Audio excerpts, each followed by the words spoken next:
All right, so this chapter, chapter 7.3, is about proving triangles similar. And similar triangles are triangles that are basically dilations of one another. So if you were to make something bigger, make something smaller, all the angles stay the same size, and the sides are in common ratio, whatever that scale factor is when we did a dilation. We're not going to be doing dilations in this chapter, but the whole idea of the dilation chapter was to get a visual of what similar figures look like. And what I want you to see about these theorems, as with all theorems, they are conditional statements. If something happens, then something else happens. Each of these gives you conditions that lead to similar triangles. It says, Theorem 7.1, then the triangles are similar. Theorem 7.2, then the triangles are similar. Theorem 3, then the triangles are similar. Right? So each one of them says the triangles are similar is the conclusion based on some set of facts that need to be met in order to show that. So the first case it says if two angles of one are congruent to two angles of another. So two angles of one triangle are congruent to two angles of the other triangle. That's one scenario. And this kind of has a bend to it because the book was kind of bending when I made the scan, but pretend that's a straight line there. But if these angles are the same measure, because there's 180 degrees in every triangle, all three angles have the same measure. So basically that's what every dilated picture was the other day, right? The angles were the same, the sides were different, right?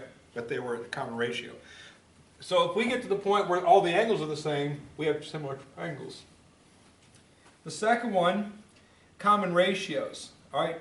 This ratio equals this ratio equals this ratio. If we're trying to prove or to demonstrate things are congruent by the side similarity postulate, we need to show that each ratio of sides reduces to the same fraction, okay? And for side angle side, we need to have that ratio happening just like we did up here, but just a pair of two. But we have the included. So the way we mark this on our paper for common ratio would be AB as in a common ratio to DE. So instead of putting a straight mark, we put like a little squiggly mark there to show they're a common ratio. And then BC and EF are a common ratio.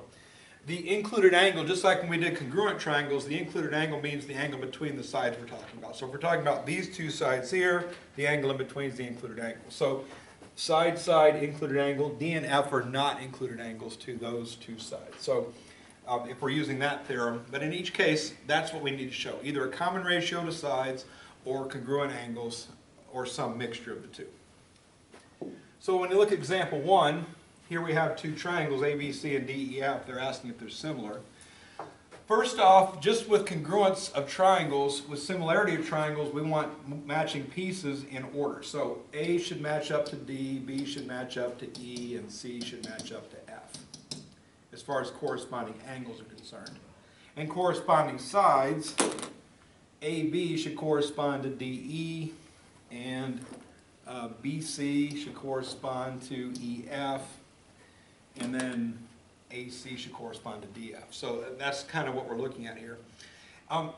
Since I got a situation where none of the angles is mentioned in this picture, A, B, and C aren't marked in any way, shape, or form, neither are D, E, and F, so I can't use anything involving angles. So the theorem I'm looking at is, can I show these are similar, is the side similarity. If I'm using side similarity, I'm going to create this proportion. I'm going to do fraction 1 equals fraction 2 equals fraction 3. But I'm questioning whether or not this is true, so I'm not going to actually have equals. I'm going to have questioning equals. That simply means it might be true, I'm not sure yet, I'm checking to see if it is. And the correspondence of sides, what I'm concerned with is that the smallest middle biggest versus smallest middle biggest matches up to this setup that they're trying to show. We're trying to see these are similar. So AB is supposed to match up to DE. AB is the smallest side of this triangle. DE is the smallest side of that triangle. So if they could match, that's a possibility. Now it doesn't have to do just with size. We have to make sure the ratios match too, but at least the correspondence of size needs to be there. So next I'm looking at BC versus EF. BC is this side, EF is this side. 4 is in the middle of 3 and 5, 6 is in the middle of 4.5 and 7.5. And finally, if I look at AC versus DF. AC is 5 the biggest, DF is 7.5 the biggest. So at least that happened. If there was no correspondence of size, we can immediately say they're not similar in that order. Again, I think that's what they're asking us for. Okay. More often than not, it would be useless to ask the question unless they were, but again, just a quick check to make sure. Then, if it's me, I put the smaller ones on top, bigger ones on bottom, doesn't matter, but I'm going to put the smaller measures. These measures are smaller than those measures, so 3, 4, 5 on top. It doesn't matter what order I put these in on top, as long as those corresponding pieces go in the same fractions. So 3 corresponds to 4.5, put them in the same fraction. 4 corresponds to 6, put them in the same fraction. And 5 corresponds to 7.5, put them in the same fraction.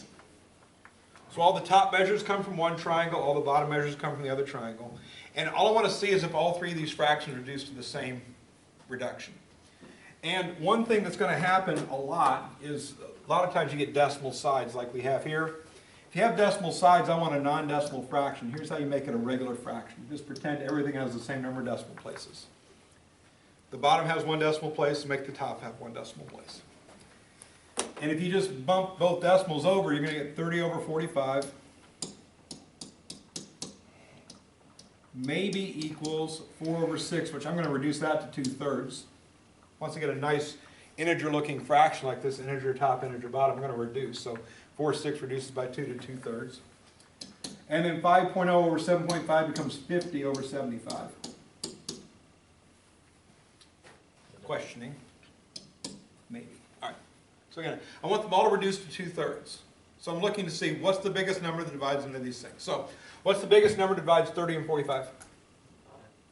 Anything bigger? 15, right? 15 goes into both. So 30 divided by 15 is 2. 45 divided by 15 is 3. 2/3 equals 2/3. Those have a common ratio. Okay, moving along. 50 and 75 divide by 25. 50 divided by 25 is 2. 75 divided by 25 is 3.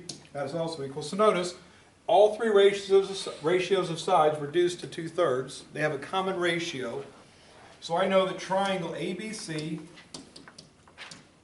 is similar to triangle DEF by the side similarity postulate. And make sure that you put that symbol after it if you're using the similarity postulate. They're not congruent, they're similar. Right? One's a scale model of the other, basically. And this symbol here that's right after that is the symbol that demonstrates similarity in a statement. So triangle 1, similar to triangle 2.